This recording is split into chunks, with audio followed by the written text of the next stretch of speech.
नमस्कार, स्वागत है आप सभी का डीडी न्यूज पर। आप देख रहे हैं मिड डे प्राइम। मैं हूं ऋतु वर्मा। अगले एक घंटे में हम बात करेंगे देश भर की बड़ी खबरों की, बताएंगे दुनिया भर में कौन कौन सी खबरों पर है सबकी नजर, क्या चल रहा है खेल और अर्थ जगत में, और कुछ झलकियां फिल्म कला संस्कृति के क्षेत्र से। लेकिन सबसे पहले अभी तक की बड़ी खबरें। गृह मंत्री अमित शाह ने कोलकाता में जारी किया भाजपा का संकल्प पत्र। कहा, टीएमसी से त्रस्त बंगाल की जनता अब चाहती है परिवर्तन। अमित शाह डेबरा में जनसभा और खड़गपुर में करेंगे रोड शो।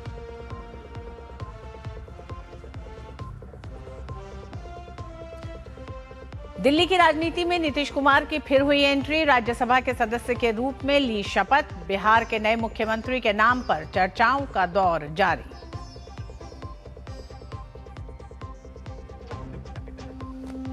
उत्तर प्रदेश में चुनाव आयोग ने जारी की अंतिम मतदाता सूची। राज्य में 13,39,00,000 से अधिक मतदाता। मौजूदा मतदाता सूची के सापेक्ष अंतिम मतदाता सूची में 84,28,000 से अधिक वोटर बढ़े।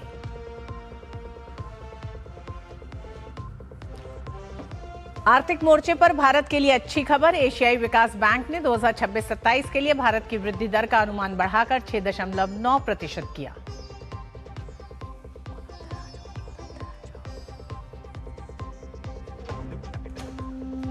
और पाकिस्तान के रक्षा मंत्री के बयान पर भड़के बेंजामिन नेतन्याहू। कहा, इजराइल के विनाश की बात बर्दाश्त नहीं। शांति वार्ता पर भारत में इजराइल के राजदूत ने कहा, भरोसे लायक नहीं है पाकिस्तान।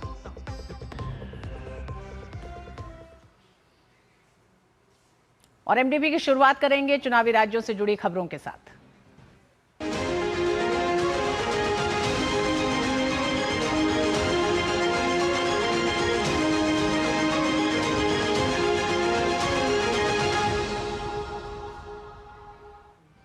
3 राज्यों में बंपर वोटिंग के बाद पश्चिम बंगाल और तमिलनाडु चुनाव पर सबकी नजर टिकी है। पश्चिम बंगाल विधानसभा चुनाव के लिए भारतीय जनता पार्टी ने आज कोलकाता में अपना घोषणा पत्र जारी कर दिया है। भाजपा के वरिष्ठ नेता और केंद्रीय गृह मंत्री अमित शाह ने पार्टी का संकल्प पत्र जारी किया। इस मौके पर राज्य भाजपा अध्यक्ष तथा सांसद शमीक भट्टाचार्य, नेता प्रतिपक्ष शुभेंदु अधिकारी, केंद्रीय मंत्री सुकांत मजूमदार, शांतनु ठाकुर और संकल्प पत्र समिति के अध्यक्ष तापस रॉय भी उपस्थित रहे। अमित शाह ने कहा कि भाजपा का संकल्प पत्र किसानों, बंगाल के युवाओं और भयभीत महिलाओं को नई दिशा दिखाएगा। उन्होंने कहा कि ममता बनर्जी के 15 साल के शासन से बंगाल के लोग दिल से बदलाव चाहते हैं।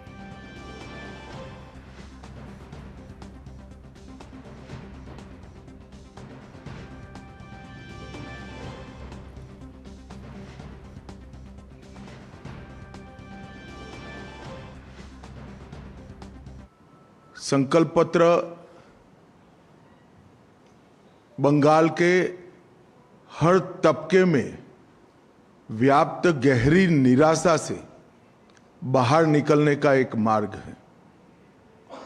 इस संकल्प पत्र के अंदर कृषि बर्बाद होने से कई प्रकार की आशंकाओं से घिरे किसान को एक नया मार्ग दिखाएगा। बेरोजगार युवा और भय से त्रस्त महिलाओं को भी एक नया मार्ग दिखाएगा।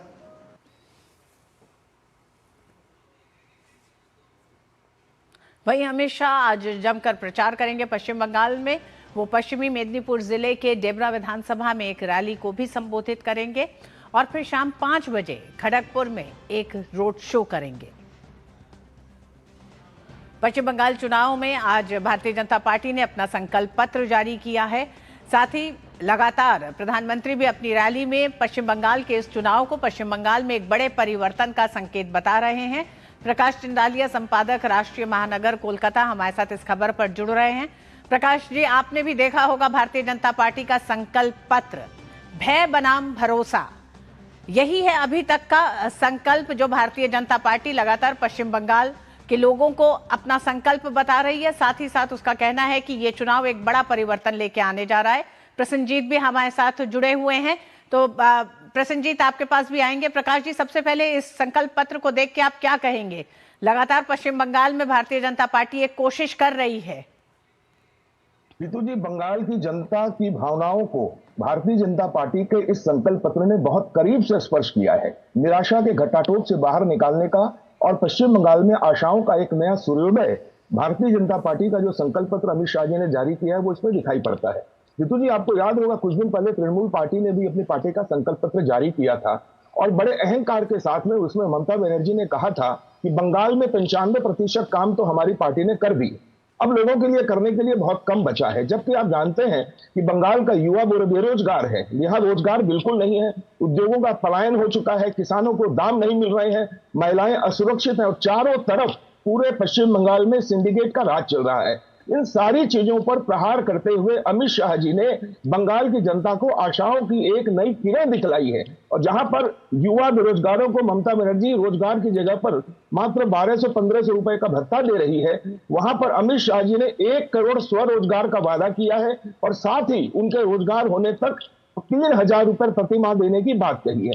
महिलाओं को जहां 1215 रुपए का भत्ता देकर के ममता बनर्जी लक्ष्मी भंडार के नाम से फुसलाने का काम करती हैं, वहां पर अमित शाह जी ने महिलाओं को स्वाभिमान के रूप से जीवन यापन करने के लिए 3000 रुपए की अन्नपूर्णा योजना की बात कही है। उसके साथ साथ यहाँ पर पश्चिम बंगाल में शिक्षक नियुक्ति घोटाला, आप जानते हैं बहुत बड़ा घोटाला था, शिक्षकों की नई नियुक्तियां नहीं हो रही है।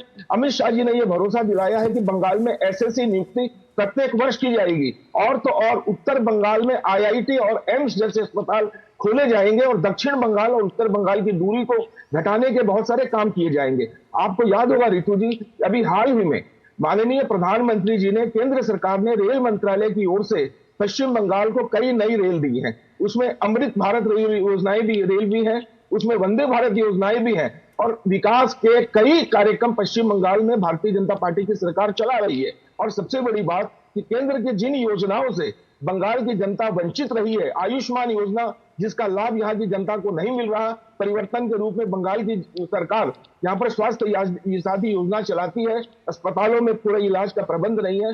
मुझे लगता है कि अमित शाह जी ने इन सारी योजनाओं पर बड़ी गहराई से प्रहार किया है और बंगाल की जनता को आशाओं की एक बहुत नई किरण, एक उज्जवल भविष्य दिखाने का इस संकल्प पत्र के माध्यम से काम किया है। जी, प्रसन्नजीत हमारे साथ जुड़े हुए हैं। प्रसन्नजीत, आप जिस जगह पे हैं वहां से भी जानना चाहेंगे क्योंकि आज दिन भर अमित शाह एक बड़े प्रचार में रहेंगे पश्चिम बंगाल में, जहां रोड शो भी शामिल है, जनसभा को संबोधित करना भी है और अभी तक लगातार भारतीय जनता पार्टी हर रैली से एक आह्वान कर रही है। प्रधानमंत्री नरेंद्र मोदी लगातार पश्चिम बंगाल में महिलाओं की सुरक्षा को लेकर अपनी संवेदनशीलता को दिखा रहे हैं। साथ ही साथ इस संकल्प पत्र में भी महिलाओं की सुरक्षा को लेकर कई संकल्प गिनाए गए हैं। क्या आप दर्शकों को बताएंगे कि उन संकल्पों में क्या शामिल है और किस तरह से बड़े बदलाव के लिए भारतीय जनता पार्टी जनता को समझा पा रही है? क्योंकि एक लंबा समय हो गया है, टीएमसी को 15 साल हो गए हैं, लेकिन उससे पहले एक विचारधारा थी जिसको बदल के टीएमसी पहुंची। भारतीय जनता पार्टी के लिए पश्चिम बंगाल का मैदान कितना तैयार हो चुका है? रितु, देखिए, मैं इस वक्त जहां पे खड़ा हूं, आलू की खेत के ऊपर खड़ा हूं। ये पूर्वी बर्दवान की एक ऐसी जगह है जहां आलू के कारण आलू उगाया जाता है और इस साल इस सीजन में आलू को लेकर पश्चिम बंगाल की सरकार ने जो खेल खेला है उसके कारण कई सारे आलू किसानों को सुसाइड करना पड़ा, जो खबर दबाया गया है जबरदस्ती। और थोड़ी देर पहले आपने जो अमित शाह जी का बयान सुनाया उसमें भी किसान के बारे में बात अमित शाह जी ने कहा और प्रकाश ने भी थोड़ी देर पहले जो बताया किसान के बारे में। तो ये वो जगह है जहां पे कल प्रधानमंत्री नरेंद्र मोदी भाषण देने वाले हैं पूर्वी बर्दवान में। तो ये वो आलू का खेत है जहां पे जो तैयारी चल रहा है, वहां खोदने के समय पे आलू निकाल के आ रहा है क्योंकि किसान ने आलू जमीन में ही छोड़ दिया क्योंकि उसकी बाजार में कोई भाव नहीं मिल रहा है। ऐसा स्थिति बना दिया है बंगाल की सरकार ने। तो अपने संकल्प पत्र में इसी किसान की जो भविष्य है वो भविष्य को ठीक तरह से जो ठीक करना, मजबूत करना, इसके बारे में बताया गया। इस किसान जो भयभीत होके पिछले कई सालों में अपना जिंदगी बिता रहे हैं, उस भय को दूर करके भरोसा देने की बात इस संकल्प पत्र में बताया गया है।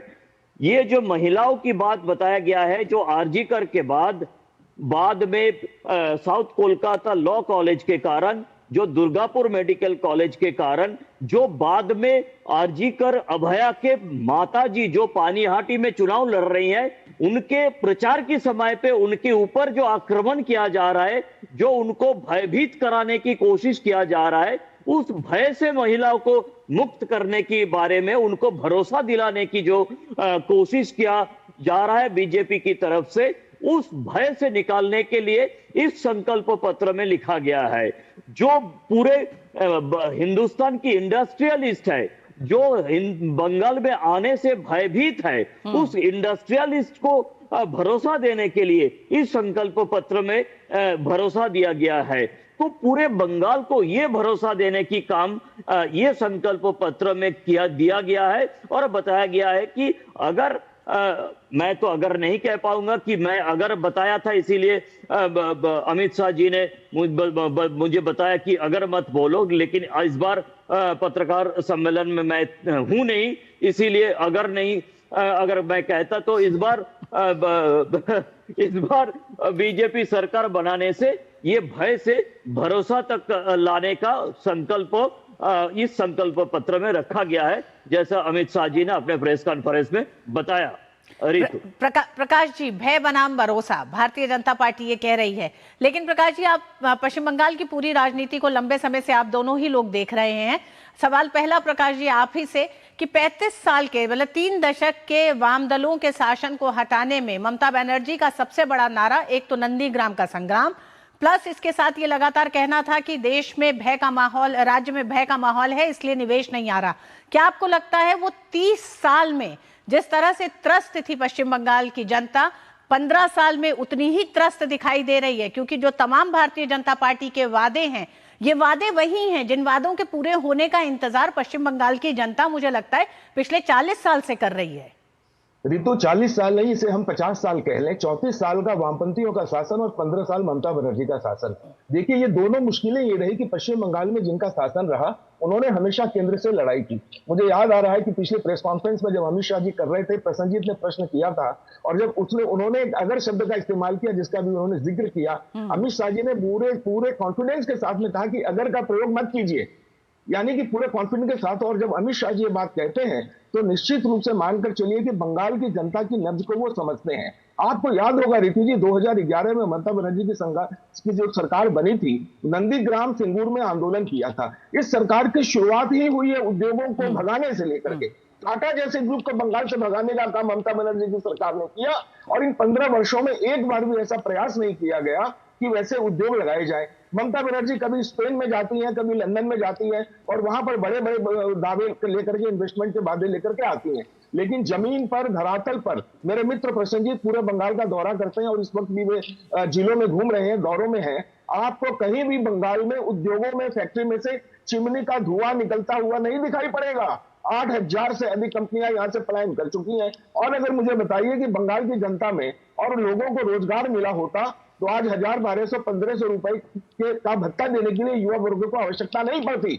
और जो नारी सुरक्षा की बात कर रहे हैं, भयमुक्त समाज का भरोसा जो अमित शाह जी ने दिया है, आपको रितु जी याद होगा, संदेश खाली में हजारों महिलाओं ने समवेत होकर के तृणमूल पार्टी के गुंडे पर, शेख शाहजहां पर इल्जाम लगाया था, और ममता बनर्जी उनका गुणगान करते हुए नजर आती है कि नहीं, वो तो पार्टी का और समर्पित सामाजिक कार्यकर्ता है। इस प्रकार से लोगों को डराने का काम, अस्पतालों में बलात्कार, कॉलेजेस में बलात्कार, इन सारी चीजों से भययुक्त समाज को भयमुक्त बनाने का काम अमित शाह जी ने संकल्प पत्र के माध्यम से किया है। यहाँ सिर्फ भय की बात नहीं है, भेदभाव की बात भी है। रितु जी, आपको याद होगा पिछले दिनों अल्पसंख्यक समाज के, धर्म के, एक मजहबी समाज के कार्यक्रम में ममता बनर्जी ने कहा था कि मैं हूं तब तक आप लोग सुरक्षित हैं, और मैं जिस दिन चली जाऊंगी वहां से आपकी 12 नहीं 13 बज जाएगी। तो ये 12 से 13 बजाने वाली ममता बनर्जी ने 15 वर्षों में यही कार्य किया है। अल्पसंख्यक समाज को दुधारू गाय मान करके चली है, और इस बार उन्हें मालूम पड़ रहा है कि अल्पसंख्यक समाज भी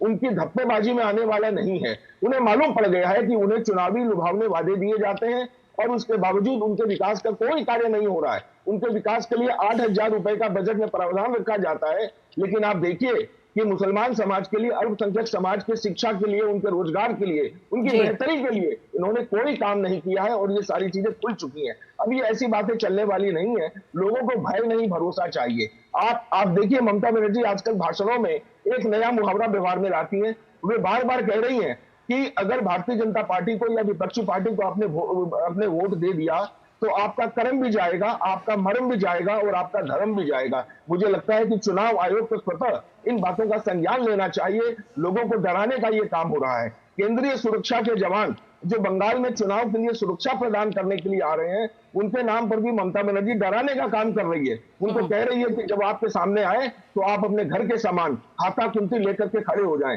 महिलाओं को, वोटरों को डराने का, भड़काने का, धमकाने का ये काम, ये निराशा का संकेत है। और एक बात मैं आखिर और जोड़ना चाहूंगा कि 15 वर्षों में ममता बनर्जी की सरकार ने 100 से ज्यादा योजनाएं निकाली हैं। जितने कोई रूपश्री है, कभी कन्याश्री है, लक्ष्मीश्री है, दुनिया भर की योजनाएं हैं। आप मुझे बताइए रितु जी कि 100 से अधिक योजनाएं जिस सरकार के पास में हो, आज वो इतनी डरी हुई क्यों है? उसके डरने का कारण क्या है? उसके वोट बैंक सरकने का कारण क्या है? कि वो लोगों का विश्वास जीत नहीं पाई है, लोगों की हकीकत नहीं कर पाई है। बात लुभावनी होती है मंचों से, लेकिन धरातल पर यही लोग जो है, अगर यहाँ पर राहत आपदा, प्राकृतिक आपदा के समय भी राहत दी जाती है तो उसमें भी घोटाला करते हैं। ये तिरपाल खा जाएंगे, ये राशन खा जाएंगे। और आज भी जिस वक्त हम लोग ये परिचर्चा कर रहे हैं, राशन घोटाले के खिलाफ ईडी की छापामारी चल रही है। पश्चिम बंगाल में 12 से ज्यादा स्थानों पर ईडी की रेड चल रही है। और ये चारों लोग शिक्षकों की नियुक्ति में घोटाला, बंगाल जो शिक्षा का सिरमौर माना जाता था, बिल्कुल प्रकाश जी, इस 15 साल में पिछले 5 साल का जो दौर रहा है उसमें भ्रष्टाचार के मामले,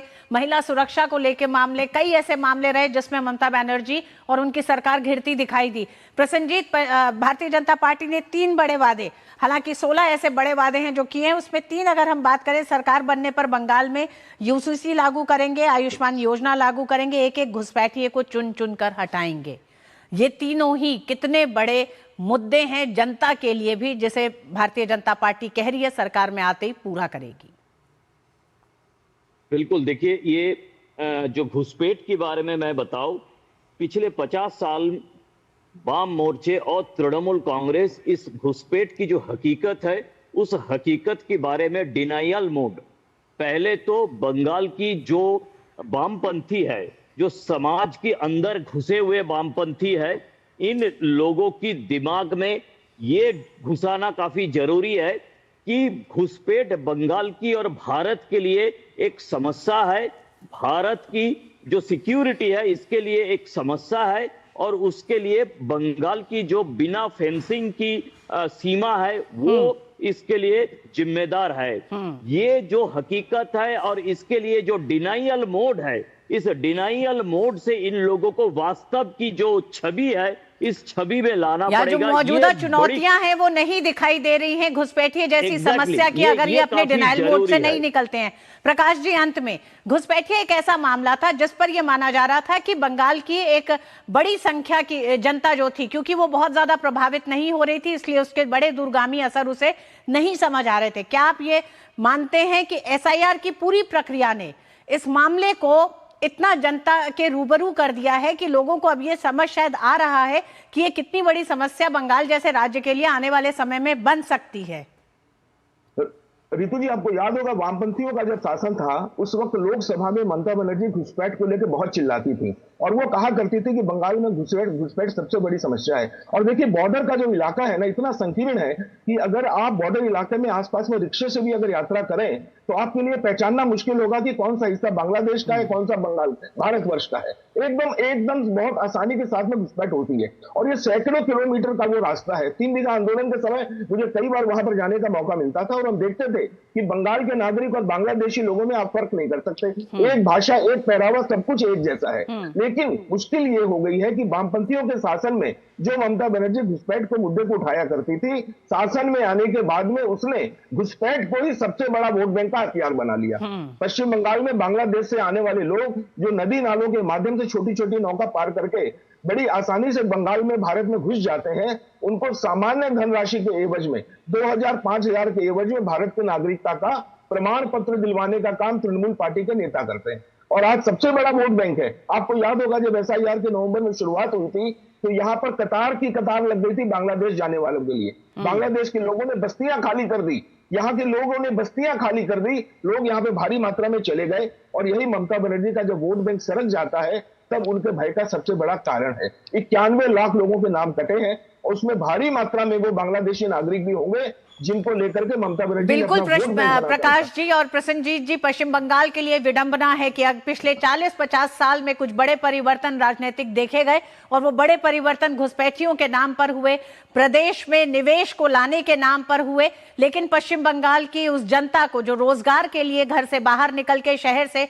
और राज्य को छोड़ना पड़ रहा था, मजबूर थी, वो घुसपैठियों की समस्या से जूझ रही थी, उसका आज तक हल उन्हें नहीं मिला है। और ये दोनों ही मसले आज भी बड़े राजनीतिक मुद्दे बने हुए हैं। उम्मीद करते हैं कि इस चुनाव में पश्चिम बंगाल की जनता को इसका हल भी मिलेगा और आने वाले समय में पश्चिम बंगाल में कुछ बड़ी तब्दीलियां देखी जाएंगी। बहुत बहुत धन्यवाद प्रकाश जी, आपका भी, प्रसन्नजीत आपका भी हमारे साथ जुड़ने के लिए। और पश्चिम बंगाल में चुनावी सरगर्मियों के बीच एक और बात खास है। लोकसभा चुनाव के नतीजों के आधार पर कई विधानसभा क्षेत्रों में तृणमूल की जीत के अंतर को SIR प्रक्रिया में हटाए गए मतदाताओं के आंकड़े चुनौती दे सकते हैं। बताते हैं किस तरह से 2021 में कोलकाता की 11 सीटों पर तृणमूल ने जीत हासिल की थी।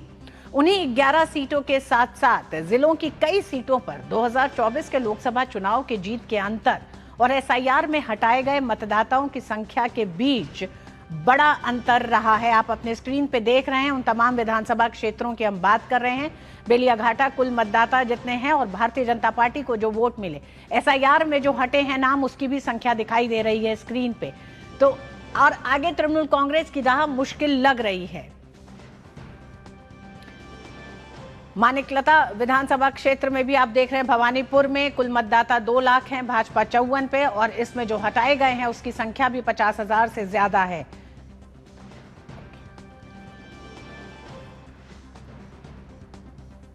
तो ये तमाम वो विधानसभा क्षेत्र हैं जहां पर SIR की प्रक्रिया के बाद जब मतदाताओं की संख्या कम हुई है, या यूं कहें कि अवैध मतदाता हटाए गए हैं मतदाता सूची से, तब उस वोट का जो अंतर अब आ रहा है, ये इस चुनाव में बड़ा टर्निंग पॉइंट हो सकता है तृणमूल कांग्रेस के लिए। इन तमाम विधानसभा क्षेत्रों में अपनी साख को बचाना एक बड़ी चुनौती होगी।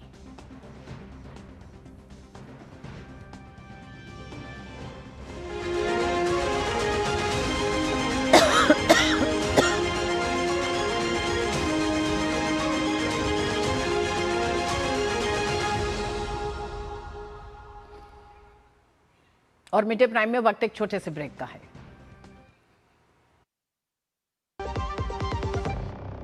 मेरी माँ है ना, मेरा खाना पीना, आयरन, फॉलिक एसिड सबका ध्यान रखती है। कहती है जच्चा और बच्चा दोनों खिले खिले रहने चाहिए। अरे डिलीवरी के लिए 5,000 रुपए भी भेज दिए। बताओ, माँ है ना, जानती है डिलीवरी कराना इतना आसान नहीं होता। आओ मैं अपनी माँ से मिलाती हूँ। ये है मेरी माँ, भारत माँ। पिछले 12 सालों में देश ने दिया 12 करोड़ से अधिक महिलाओं को सुरक्षित मातृत्व, करोड़ों बच्चों को पोषण और टीकाकरण, और अब तो लोकसभा और राज्य विधानसभाओं में भी 33% महिला आरक्षण, ताकि विकास में रहे नारी की भी साझेदारी। अब नेतृत्व की बारी है, नारी शक्ति वंदन की जिम्मेदारी है।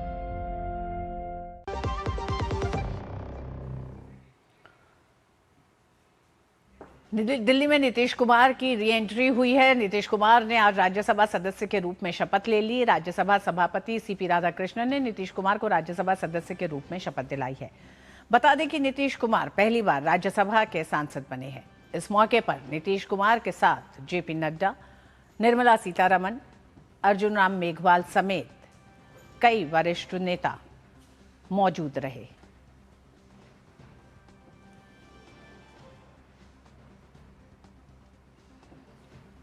और यहां से एक बार फिर देखा जाएगा नीतीश कुमार की दिल्ली की पॉलिटिक्स की शुरुआत अब होने जा रही है।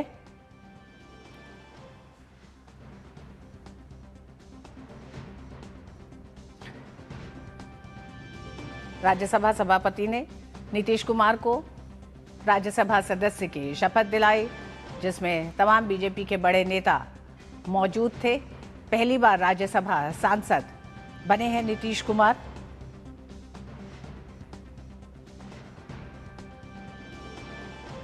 और बिहार की एक लंबी पारी बतौर मुख्यमंत्री के बाद नीतीश कुमार ने दिल्ली का रुख किया है। और इसी के साथ बिहार में भी चर्चाएं जारी हैं। हालांकि बिहार में मुख्यमंत्री पद को लेकर तमाम बैठकों का दौर भी तेज है। ऐसे में नीतीश कुमार के दिल्ली का रुख करने के कई बड़े संकेत भी आए। एक नजर डालते हैं नीतीश कुमार के सियासी सफर पर।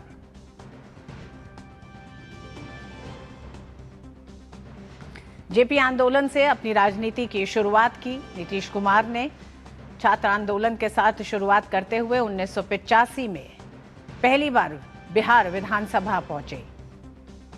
1989 में 9वीं लोकसभा के सदस्य चुने गए।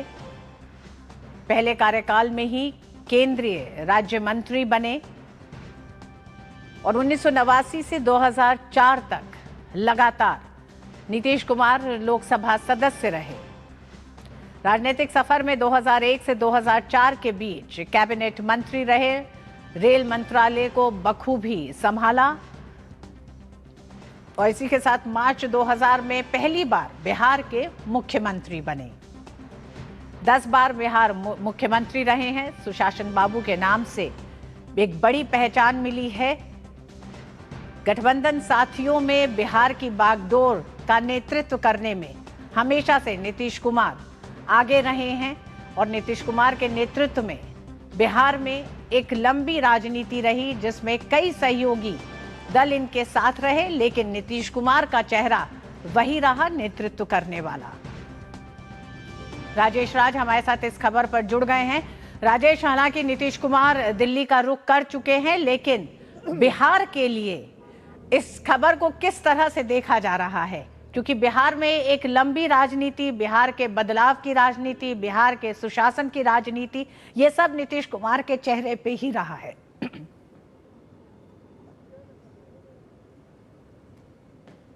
देखिए, निश्चित तौर पर नीतीश कुमार सुशासन बाबू के नाम से जाने जाते हैं और मैंने सबसे पहले मैं आपको बताऊं कि 1989 में वो विश्वनाथ प्रताप सिंह जो देश के प्रधानमंत्री थे, उनके कैबिनेट में वो राज्य मंत्री थे और उसके बाद अटल बिहारी वाजपेयी के कैबिनेट में वो कृषि मंत्रालय, रेल मंत्रालय, भूतल परिवहन मंत्रालय समेत अनेक मंत्रालयों का उन्होंने जिम्मा संभाला। हालांकि बिहार विधानसभा में 1980 में जब उन्होंने चुनाव लड़ने की कोशिश की, चुनाव वो लड़े तो उन्हें हार का सामना करना पड़ा और 85 में पहली बार विधानसभा चुनकर पहुंचे। 1990 में लालू प्रसाद जब मुख्यमंत्री बिहार के बने थे तो कहा जाता था कि वो शैडो चीफ मिनिस्टर के रूप में लालू प्रसाद के हाथ से हाथ मिलाकर चलने वाले राजनेता थे। लेकिन ये जोड़ी, हम कह सकते हैं कि जेपी आंदोलन से शुरू हुई ये जोड़ी टूट गई और 93-94 में आकर समता पार्टी नीतीश कुमार ने बनाई। पूरे बिहार में 324 सीटों पर वो चुनाव मैदान में लड़े, लेकिन मात्र 5 सीटों पर समता पार्टी को कामयाबी हाथ लगी और उसके बाद ये माना जा रहा था कि नीतीश कुमार का करियर शायद खत्म हो गया। लेकिन नीतीश कुमार समता पार्टी जो है वो फिर एनडीए के साथ जब अटल बिहारी वाजपेयी के नेतृत्व वाली सरकार में वो शामिल होते हैं, एनडीए में शामिल होते हैं और वो धीरे धीरे कारवां उनका बढ़ता जाता है। अटल बिहारी वाजपेयी जब प्रचार के लिए बिहार पहुंचते हैं और कहते हैं कि नया बिहार नीतीश कुमार, यह जो स्लोगन था ऋतु, या बिहार की जनता के मन में घर कर गया, नया बिहार नीतीश कुमार। अटल जी आकर टेलीविजन चैनलों पर प्रचार किया करते थे, कहा करते थे और 2000 में कुछ दिनों के लिए सरकार में जरूर नीतीश जी आए, मात्र 13 दिनों में इस्तीफा देना पड़ा। राबड़ी देवी फिर चीफ मिनिस्टर बनी। 2005 में 2 चुनाव हुए और उसके बाद नीतीश जी 2005 के दूसरे विधानसभा चुनाव में प्रचंड बहुमत के साथ सत्ता में आए और 2005 से अब तक लगातार वो बिहार की कुर्सी पर आसीन है। सिर्फ जीतन राम मांझी के 1.5 साल 1 साल के अगर वक्त को छोड़ दिया जाए तो लंबे समय तक मुख्यमंत्री रहने का रिकॉर्ड नीतीश कुमार के नाम है और इस दौरान उन्होंने एक से बढ़कर एक काम किया, चाहे बिजली का मसला हो, चाहे रोड का मसला हो, लॉ एंड ऑर्डर का मसला हो, तमाम मोर्चों पर नीतीश कुमार ने बिहार को सजाने संवारने की कोशिश की। अब जबकि वो दिल्ली आ रहे हैं, अभी मैं शपथ ग्रहण समारोह में मैं शामिल था, हमने जब उनसे सवाल किया तो उन्होंने कहा कि हम तो पुराने बिल्डिंग में आया ही करते थे।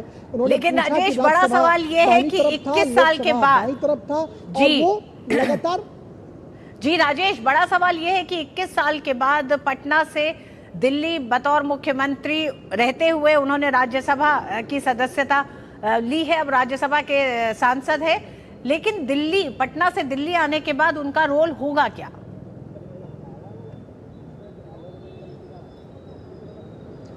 देखिए, उन्होंने कहा कि हम तो दिल्ली में थे ही, हमने देश की सेवा की, फिर बिहार की सेवा करने चले गए और फिर हम दिल्ली आ रहे हैं, हम जाएंगे। अभी आज शाम उनकी वापसी है पटना, उन्होंने कहा हम वहां जाकर छोड़ देंगे और उसके बाद फिर हम यहां आ जाएंगे। यानी उन्होंने स्पष्ट तौर पर ये तो नहीं कहा कि हम मुख्यमंत्री का पद छोड़ देंगे, लेकिन उन्होंने कहा कि यहां ज्वाइन करने के बाद हम पटना जाएंगे, वहां जाकर छोड़ देंगे और फिर हम दिल्ली आएंगे और देश की सेवा में हम जुट जाएंगे। ये सवाल बिल्कुल मौजूद है ऋतु, आपने जो पूछा कि आखिर उनकी भूमिका क्या होगी। ये भूमिका एनडीए को तय करना है कि नीतीश कुमार जैसा लोकसभा, राज्यसभा, विधानसभा और विधान परिषद चारों हाउस का अनुभव रखने वाला एक राजनेता दिल्ली में आकर उनकी क्या भूमिका होगी। वो बिहार के 5वें ऐसे राजनेता भी बन गए हैं जो चारों हाउस के मेंबर हैं। लालू प्रसाद, रामविलास पासवान, नहीं माफ कीजिएगा, लालू प्रसाद, नागमणि, उपेंद्र कुशवाहा, सुशील मोदी के बाद 5वां नाम नीतीश कुमार का जुड़ गया है, जो बिहार विधानसभा, विधान परिषद, लोकसभा और राज्यसभा चारों हाउस के वो मेंबर हो गए हैं। तो नीतीश कुमार एक विलक्षण प्रतिभा के धनी व्यक्ति हैं। निश्चित तौर पर एनडीए में उनकी कोई ना कोई भूमिका जरूर होगी, संगठन के स्तर पर, सरकार के स्तर पर। लेकिन देखना दिलचस्प होगा कि आज बिहार बीजेपी कोर ग्रुप की बैठक भी होनी है। ये माना जा रहा है कि बिहार के मुख्यमंत्री का ताज किसको मिलेगा, इसको लेकर भी चर्चाएं गर्म हो चली हैं। अब देखना होगा कि इस बैठक में किसके नाम का पिटारा खुलता है, किसके नाम का हम कह सकते हैं कि उन्हें लॉटरी लगती है कि वो बिहार के मुख्यमंत्री नीतीश कुमार के हम कह सकते हैं कि उनकी जो आगे की जो विरासत होगी उसको कौन बढ़ाएंगे, इसको लेकर बहस जो है राजेश, जिन नामों में चर्चा हो रही है उसमें कौन सा नाम सबसे आगे है इस समय? की बैठक करेगी। जिन नामों की चर्चा हो रही है मुख्यमंत्री के लिए, उनमें कौन सबसे आगे? मुख्यमंत्री है सम्राट चौधरी। सम्राट निश्चित तौर पर सम्राट चौधरी जो है वो गृह मंत्री अमित शाह के बहुत करीबी माने जाते हैं और गृह राज्य मंत्री नित्यानंद राय भी अमित शाह के बेहद करीबी माने जाते हैं। और इन दो नाम जो हैं ये दो सीरियस कैंडिडेट हैं। सम्राट चौधरी के बारे में कहा जा रहा है कि वो रेस में सबसे आगे हैं, लेकिन भारतीय जनता पार्टी और एनडीए में जब तक किला फतह ना हो जाए तब तक सब कुछ स्पष्ट तौर पर नहीं कहा जा सकता है। और भारतीय जनता पार्टी के लिए ये भी कहा जाता है कि ये जो पैमाने आप बता रहे हैं नजदीकियों के पैमाने पर कई बार इस तरह के नाम भी आते हैं जो कभी सोचे नहीं जाते हैं। तो क्या बिहार को कोई ऐसा चेहरा भी मिल सकता है जिसकी कल्पना अभी नहीं की जा रही है? हालांकि जातिगत एक तरह से समीकरणों को ध्यान में रखते हुए हमेशा से फैसले लिए गए हैं बिहार की राजनीति में। देखिए बिल्कुल ऋतु, आप सही कह रहे हैं। उत्तर प्रदेश और बिहार की तासीर लगभग एक जैसी है, लेकिन एक जो बुनियादी अंतर है वो ये कि जातीय गणित और नफा नुकसान की सियासत में बिहार जो है वो ज़्यादा हावी दिखाई पड़ता है। और शायद यही वजह है कि नीतीश कुमार का जो मूल अति पिछड़ा और जो महादलित वोट है, भारतीय जनता पार्टी ये कोशिश कर सकती है कि इन दोनों बिरादरी में से किसी एक बिरादरी के लोग को यह मुख्यमंत्री का ताज दिया जाए, ताकि आने वाले दिनों में नीतीश कुमार का जो वोट है वो वोट बीजेपी में शिफ्ट हो जाए। तो बीजेपी दूर की कौड़ी खेलने की कोशिश निश्चित तौर पर करेगी, लेकिन अब देखना होगा कि ये सब कुछ भविष्य के गर्भ में छिपा हुआ है कि किसे भारतीय जनता पार्टी और एनडीए का आशीर्वाद मिलता है और कौन बिहार का नया सरताज होगा, ये देखने वाली बात होगी। बहरहाल सम्राट चौधरी, नित्यानंद राय, इन दोनों का नाम सबसे आगे है, लेकिन महिलाओं की जो वोट प्रतिशत है, महिलाओं का बड़ा हिस्सा जो है एनडीए के साथ रहा है। तो महिला मुख्यमंत्री के नाम पर भी चर्चा जोर शोर से चल रही है कि महिला मुख्यमंत्री को भी जो है उनकी ताजपोशी की जा सकती है। अब देखने वाली बात होगी कि अति पिछड़ा, महादलित या फिर ओबीसी कार्ड खेलने की कोशिश बीजेपी करती है, एनडीए के लोग करते हैं, या फिर बिल्कुल राजेश, एक बड़े लंबे समय के बाद बिहार को एक नया मुख्यमंत्री का चेहरा मिलेगा, एक बड़ा परिवर्तन होगा। नीतीश कुमार राज्यसभा सांसद हो गए हैं, तो अब बिहार में एक बड़े परिवर्तन जल्द ही उस चेहरे के साथ सामने आएगा। बहुत बहुत धन्यवाद अभी तक की पूरी जानकारी के लिए। उत्तर प्रदेश में चुनाव आयोग ने आज अंतिम मतदाता सूची जारी की। अंतिम निर्वाचक नामावली के अनुसार राज्य में 13 करोड़ 39 लाख से अधिक मतदाता हैं। इनमें 7 करोड़ 30 लाख से अधिक पुरुष मतदाता और 6 करोड़ 9 लाख से अधिक महिला मतदाता हैं। वहीं 4206 तृतीय लिंग मतदाता शामिल है, यानी थर्ड जेंडर शामिल है। उत्तर प्रदेश के मुख्य निर्वाचन अधिकारी नवदीप रिन्मा ने निवेश गहन पुनरीक्षण 2026 के तहत विधानसभा निर्वाचन क्षेत्रों की अंतिम मतदाता सूची के प्रकाशन को लेकर प्रेस वार्ता में जानकारी दी। 13 करोड़ 39,84,792 13 करोड़ 39,84,792 पुरुष मतदाताओं की संख्या है 7 करोड़ 30,71,061 7 करोड़ 30,71,061 ये 54.54% बनता है कुल मतदाताओं का। महिला मतदाताओं की संख्या है 6 करोड़ 9,09,525 6 करोड़ 9,09,525 45.46% 45.46% बनता है। तृतीय लिंग मतदाताओं की संख्या 4,206 है, ये 0.01% से कम है। 18 से 19 यानी 18 प्लस और 19 प्लस ये 2 सालों के कोहॉर्ट्स के आयु वर्ग के मतदाताओं की संख्या है 17,63,360 जो 1.32% है और जेंडर रेशो आज की तारीख में 834 है। उत्तर प्रदेश में अंतिम मतदाता सूची में 84 लाख मतदाताओं के नाम जोड़े गए हैं। विधानसभा क्षेत्रों की बात करें तो साहिबाबाद में 82,898 नए मतदाताओं के साथ पहले स्थान पर है। इसके बाद जौनपुर 56,118, लखनऊ पश्चिम 54,822, लोनी 53,679 और फिरोजाबाद 47,757 में सबसे अधिक वृद्धि दर्ज की गई है। विकास इस खबर पर अधिक वृद्धि वाले 5 विधानसभा निर्वाचन क्षेत्र देखें। 6 जनवरी 2026 को प्रकाशित मसौदा मतदाता सूची और 10 अप्रैल आज प्रकाशित होने वाली अंतिम मतदाता सूची, तो उसमें सबसे अधिक वृद्धि हुई है 55 साहिबाबाद में 82,898। दूसरे नंबर पर है 366 जौनपुर 56,118। तीसरे नंबर पे है 171 लखनऊ पश्चिम 54,822। चौथे नंबर पे है 53 लोनी 53,679। पांचवें नंबर पे है फिरोजाबाद 97 फिरोजाबाद 97 फिरोजाबाद 47,757 मतदाताओं में वृद्धि हुई है। और विकास सिंह हमारे साथ इस खबर पर जुड़ गए हैं सीधे लखनऊ से। विकास, उत्तर प्रदेश में एसआईआर की प्रक्रिया ने एसआईआर से एक बड़े परिवर्तन दिखाए हैं। एक बड़ी संख्या में जो सुधार हुआ है, इस सुधार को कैसे देखा जा रहा है? देखिए, ये सुधार बेहद ही जरूरी था। हम अगर बात करें एसआईआर से पहले तो 15 करोड़ 44 लाख की लिस्ट थी यहाँ पर, जो 13 करोड़ 39 लाख की बनी है, यानी 2 करोड़ 5 लाख मतदाताओं के नाम उस सूची से हटाए गए हैं। ये वह मतदाता हैं जो यहाँ पर अवैध रूप से जिनके नाम दर्ज थे, गलत तरीके से दर्ज थे।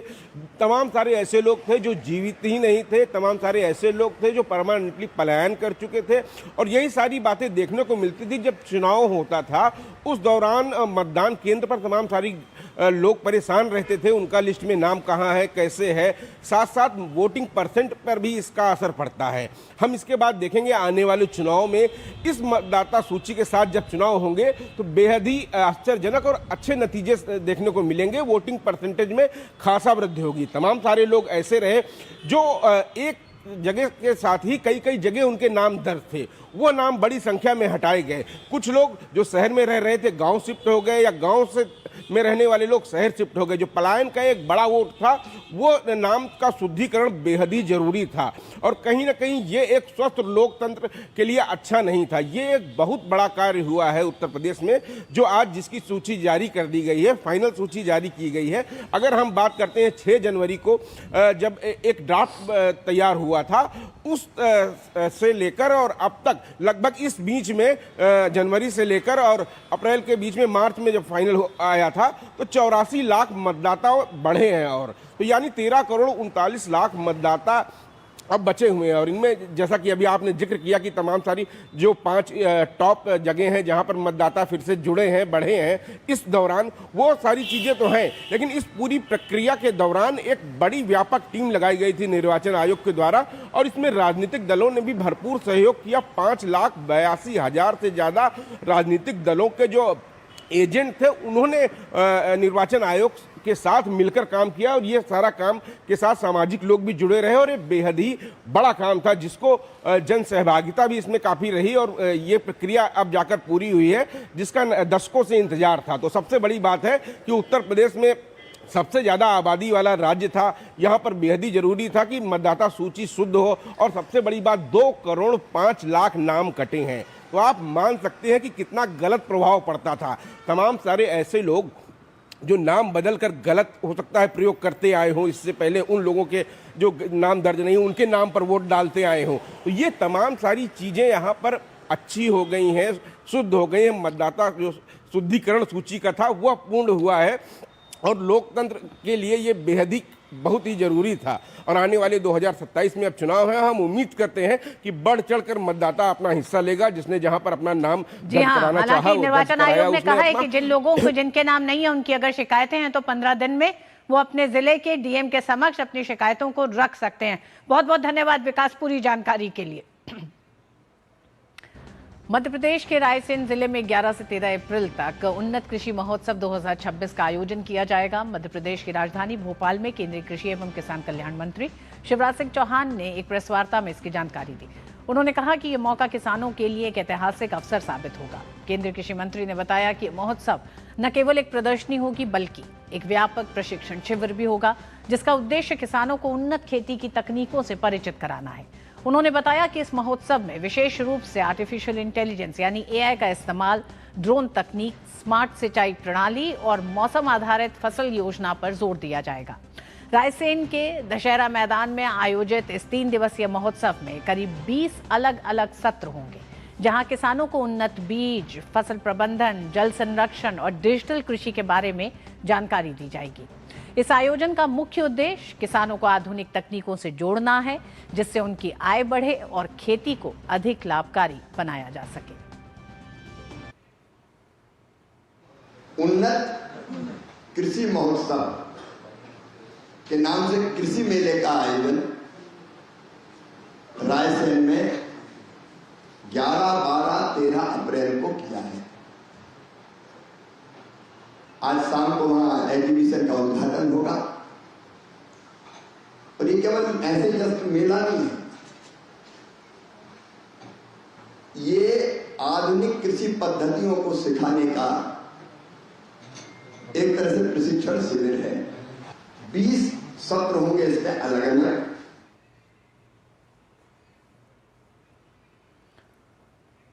और अर्थव्यवस्था से जुड़ी एक बड़ी खबर, एशिया प्रशांत क्षेत्र में ग्रोथ की गति धीमी होने के बावजूद भी भारत के चीन समेत अन्य अर्थव्यवस्थाओं से आगे निकलने का अनुमान है।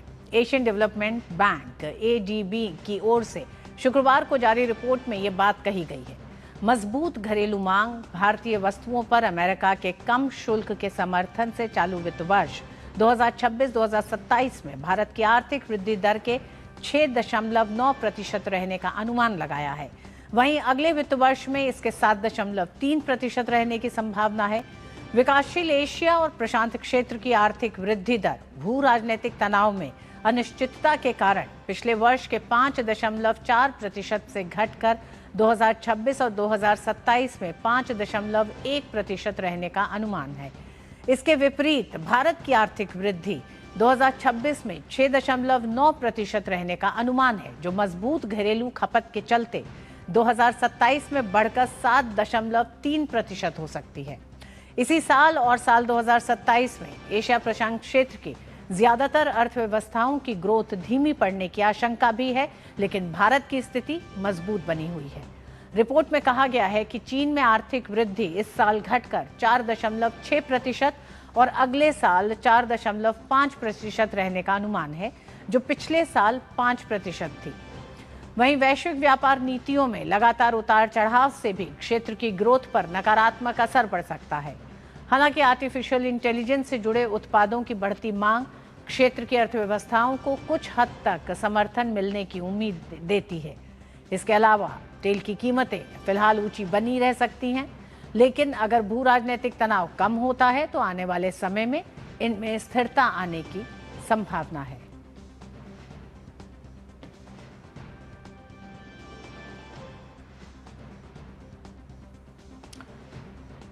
और अजय मिश्र हमारे आर्थिक संपादक हमारे साथ जुड़ गए हैं। अजय, ये एक बड़ी खबर है, लेकिन इस खबर के ये जो अनुमान एडीबी ने लगाया है, इनके कारणों पे बात करना चाहेंगे। और ये अनुमान भविष्य के लिए भारत की अर्थव्यवस्था को, अगर हम एशिया प्रशांत की अर्थव्यवस्थाओं से तुलना करें, तो वो क्या पहलू हैं, वो क्या कारण है जिससे भारत की अर्थव्यवस्था मजबूत बनी हुई है? तो धन्यवाद ऋतु जी। एडीबी ने जो अपनी रिपोर्ट दी है उसमें 3 बहुत ही प्रमुख कारण बताए गए हैं, वहीं से शुरुआत करते हैं। पहला कारण है जो भाई भारत ने जो ट्रेड एग्रीमेंट्स किए थे उनका असर सकारात्मक तरीके से भारत की अर्थव्यवस्था पर पड़ने की उम्मीद है। यूरोपियन यूनियन एक बड़ा ब्लॉक जिससे भारत ने अपना फ्री ट्रेड एग्रीमेंट को कंक्लूड किया है, जिसकी वजह से भारत में आर्थिक गतिविधियों में तेजी आने की उम्मीद है। और अमेरिका ने भी जो अपने टैरिफ की दरों में कमी की है उसका भी सकारात्मक असर आने की उम्मीद है। दूसरी बात ये कही जा रही है कि जो 8वां वेतन आयोग आएगा उसमें गवर्नमेंट जो एम्प्लॉयज़ हैं उनकी सैलरीज में बढ़ोतरी होगी और जो रूरल इकॉनमी है उसमें ज़्यादा बेहतर आपको होती हुई चीज़ें दिखाई देंगी। तो ये दूसरा फैक्टर होगा। और तीसरा फैक्टर जो ये कह रहा है कि आरबीआई की वजह से जो तमाम प्रेशर्स के बावजूद भी ब्याज दरों में कोई बढ़ोतरी नहीं की गई है और लगातार आप देख रहे हैं कि ब्याज दरें स्थिर हैं और आरबीआई ने कहा है कि हम ब्याज दरों के मोर्चे पर ग्रोथ को हमेशा सपोर्ट करते रहेंगे। उसकी वजह से जो कॉर्पोरेट इन्वेस्टमेंट है उसमें भी बेहतर प्रदर्शन की उम्मीद की जा रही है। तो ये 3 प्रमुख कारण हैं जो कि एडीबी की रिपोर्ट में कहा गया है कि 6.9% जो ग्रोथ रेट है वो हो सकती है। यही जो अनुमान है वो आरबीआई का भी है और जो सर्विस सेक्टर में मोमेंटम बना हुआ है, जीएसटी के जो रिफॉर्म्स हैं उनका भी अभी असर आना बाकी है। इसीलिए ये शायद पॉजिटिव फैक्टर्स को देखते हुए ये जो बढ़ोतरी की गई है 6.5 से 6.9 वो एक बड़ी बढ़ोतरी है एडीबी की रिपोर्ट में। जी अजय, ये देखा जा रहा है कि 41 दिन से ये जिस तरह का तनाव रहा उसका एक बड़ा असर अर्थव्यवस्थाओं पे पड़ा है। इसके स्थिर होने या अगर ये तनाव बढ़ता है तो भारत की अर्थव्यवस्था पे क्या असर दिख सकता है? ये बहुत महत्वपूर्ण सवाल है और एडीबी सहित जितनी भी अभी रिपोर्ट्स आ रही हैं पूरी दुनिया में वो यही दिखा रही हैं कि जो वेस्ट एशिया में क्राइसिस है अगर वो कुछ और ज़्यादा महीनों तक खिंचती है तो सप्लाई साइड कंस्ट्रेंट्स में बहुत मुश्किल आएगी। लेकिन भारत के लिए जो तमाम लोग टिप्पणियाँ कर रहे हैं, ये मैनेजमेंट भारत ने सप्लाई मैनेजमेंट जो किया है उसकी सभी लोग तारीफ़ कर रहे हैं। चाहे आप आरबीआई के आंकड़े ले लें या फिर एडीबी की रिपोर्ट ले लें, ये कहा जा रहा है कि जो साउथ एशिया के दूसरे कंट्रीज़ हैं उनके मुकाबले भारत ने अपनी सप्लाई को दुरुस्त करने में, सप्लाई साइट्स को मेंटेन करने में बहुत ही बेहतर प्रदर्शन किया है। और आने वाले दिनों में जो कोशिश की जा रही है सरकार की ओर से कि जो क्रूड ऑयल की जो सप्लाई साइड है उसको और भी ज़्यादा बेहतर बनाया जाए, हमारे जो बास्केट है इंपोर्ट के उनको डाइवर्सिफाई किया जाए और साथ ही साथ आगे जाते हुए जो एनर्जी के सोर्सेज हैं उसमें भारत को आत्मनिर्भर बनाने की कोशिश की जाए। और आपने देखा होगा कि हर घर पीएनजी, हर गाड़ी सीएनजी जैसे जो कैंपेन चलाए जा रहे हैं जिसको एक्सटेंड भी किया गया है जून तक, ये बहुत ही गंभीरता दिखाता है, बहुत बड़ी गंभीरता दिखाता है सरकार की तरफ से कि लगातार सप्लाई साइड को मेंटेन करने की कोशिश की जा रही है। डिस्ट्रप्शंस होंगे, इसमें कोई दो राय नहीं है, भारत पे असर कम पड़ेगा, ये सारी रिपोर्ट्स का लब बोलो आप। अजय, अंत में बहुत संक्षेप में, कोविड के दौर के गुजरने के बाद से उस 2 साल के बाद से क्या भारत की अर्थव्यवस्था ने अपने आप को मजबूत रखा? और ये जो संकट अब सामने आया है, इस संकट में भी भारत अपने जीडीपी के अनुमान को बनाए रखती है, जिसको कि एडीबी जैसी संस्था भी मान रही है। साथ ही साथ तमाम और मोर्चों पे जब तुलना की जा रही है अन्य अर्थव्यवस्थाओं से, तो भारत की अर्थव्यवस्था मजबूत दिखाई दे रही है। नहीं है। और जिस तरह से कोविड के दौरान आपने देखा था कि आत्मनिर्भर भारत पैकेज जैसे बड़े उपाय किए गए थे। आपने अभी देखा कि जो जीएसटी का रिफॉर्म किया गया, उसके बाद अभी 1 अप्रैल 2026 से जो आपका नया डायरेक्ट टैक्स अधिनियम है वो लागू किया जा रहा है। उम्मीद यह की जा रही है कि जो प्राइवेट इन्वेस्टमेंट है उसमें बढ़ोतरी होगी, जो प्राइवेट कंजम्पशन है उसमें बढ़ोतरी होगी और सरकार के खर्च में कहीं भी कटौती आने की उम्मीद नहीं है। जितने भी फाइनेंस मिनिस्ट्री के ऑफिशियल्स हमारी बात हो रही है, एक्सपेंडिचर जो आपके प्रोडक्टिव एक्सपेंडिचर हैं उसमें कोई कटौती नहीं होगी, यानी इंफ्रास्ट्रक्चर में इन्वेस्टमेंट लगातार जारी रहेगा। देश की जो सब्सिडी वाली परियोजनाएं हैं जिसमें लगातार लोगों को, गरीबों को सपोर्ट किया जाता है, वो लगातार जारी रहेगा। तो सरकार अपने रिफॉर्म की जो गाड़ी है, रिफॉर्म की जो एक्सप्रेस है उसको तेज करती रहेगी और इसीलिए आप देख रहे हैं कि अभी भी एक ब्राइट स्पॉट बना हुआ है और 6.9%, उससे भी बेहतर बड़ी बात कि अगले साल के लिए 7.4% है, यानी आधे फीसदी और ज्यादा। अगर आप 27 की बात करें तो इसका मतलब यह है कि प्रॉस्पेक्ट्स जो है ये सिलसिला जारी रहेगा और ज्यादा बेहतर। बिल्कुल। अमेरिका के बाद एशिया ने भी माना कि भारत की अर्थव्यवस्था बम बम है। बहुत बहुत धन्यवाद अजय इस पूरी चर्चा के लिए। बात इजराइल और लेबनान के बीच जारी संघर्ष के बाद इजराइल के प्रधानमंत्री बेंजामिन नेतन्याहू ने लेबनान के साथ यथाशीघ्र वार्ता शुरू करने की मंजूरी दे दी है। उन्होंने कहा कि यह फैसला लेबनान की ओर से बार बार किए गए अनुरोधों के जवाब में लिया गया है। नेतन्याहू ने कहा कि प्रस्तावित बातचीत का मुख्य उद्देश्य हिजबुल्लाह को निरस्त्र करना और इजराइल लेबनान के बीच शांतिपूर्ण संबंध स्थापित करना होगा। उन्होंने ये भी कहा कि इजराइल बेरूत को सैन्य मुक्त करने के लिए लेबनान के प्रधानमंत्री द्वारा की गई अपील का स्वागत करता है। हालांकि इस घोषणा पर लेबनान की ओर से अभी तक कोई आधिकारिक प्रतिक्रिया नहीं आई है। साथ ही ये भी स्पष्ट नहीं है कि संभावित वार्ता में लेबनान का प्रतिनिधित्व कौन करेगा। ये वार्ता लंबे समय से जारी तनाव को कम करने और स्थिरता लाने की दिशा में एक महत्वपूर्ण कदम हो सकता है। उधर श्रीलंका में चक्रवात से क्षतिग्रस्त रेलवे लाइन को भारत की मदद से फिर से शुरू कर दिया गया है। उत्तरी रेलवे लाइन पर ट्रेन सेवाएं आज से बहाल हो गई हैं। कोलंबो स्थित भारतीय उच्चायोग के मुताबिक उत्तरी रेलवे लाइन के उन हिस्सों को दुरुस्त किया गया जो हालिया चक्रवात से बुरी तरह प्रभावित हुई थी। भारत ने इस परियोजना के लिए $5 मिलियन की अनुदान सहायता दी, जो कुल $450 मिलियन के विशेष पैकेज का हिस्सा है। और एमडीपी में खेल की खबरों में एशियाई मुक्केबाजी चैंपियनशिप में भारतीय मुक्केबाजों का दमदार प्रदर्शन देखने को मिला है। पुरुष वर्ग में भारत के विश्वनाथ सुरेश स्वर्ण पदक जीतने में सफलता पाई। सुरेश ने 50 किलोग्राम भार के फाइनल में एक तरफा जीत हासिल की है। उन्होंने मुकाबले को 5-0 से अपने नाम किया। भारतीय ग्रैंड मास्टर आर वैशाली ने फीडे चेस कैंडिडेट्स टूर्नामेंट के महिला वर्ग में शीर्ष स्थान हासिल कर लिया है। वैशाली ने 10वें दौर के मुकाबले में यूक्रेन की अन्ना मुजिचुक के खिलाफ ड्रॉ खेला। इस ड्रॉ में से मिले आधे पॉइंट्स के साथ वैशाली शीर्ष पर पहुंच गई। महिला वर्ग में टूर्नामेंट बेहद रोमांचक बना हुआ है। टॉप 6 खिलाड़ियों के बीच 1 पॉइंट का अंतर है। यूजनेर और अन्ना मुजिचुक 5.5 अंकों के साथ वैशाली से आधा अंक पीछे हैं। 11वें राउंड में वैशाली का मुकाबला गोरिया चिकना से होगा, जबकि दिव्या यूजनेर के खिलाफ खेलेंगी। एक अन्य भारतीय ग्रैंड मास्टर दिव्या देशमुख को रूस की एलेक्जेंड्रा गोरिया चिकना के खिलाफ हार का सामना करना पड़ा है। इस हार के बाद दिव्या अंक तालिका में 4.5 अंक के साथ 7वें स्थान पर खिसक गई हैं। ओपन कैटेगरी में भारत के ग्रैंड मास्टर आर प्रज्ञानंदा को उज्बेक के जावोखिर सिंदारोव के खिलाफ हार का सामना करना पड़ा। प्रज्ञानंदा इस हार के बाद 7वें नंबर पर खिसक गए हैं। प्रज्ञानंदा के नाम 3 हार के बाद कुल अंक 4 हैं और वह खिताब की दौड़ से बाहर हो गए हैं। अभी 4 राउंड बाकी है। और इन खबरों के साथ ही मिड डे प्राइम में आज बस इतना ही। मुझे दीजिए अनुमति। डीडी न्यूज़ पर खबरें जारी रहेंगी। नमस्कार।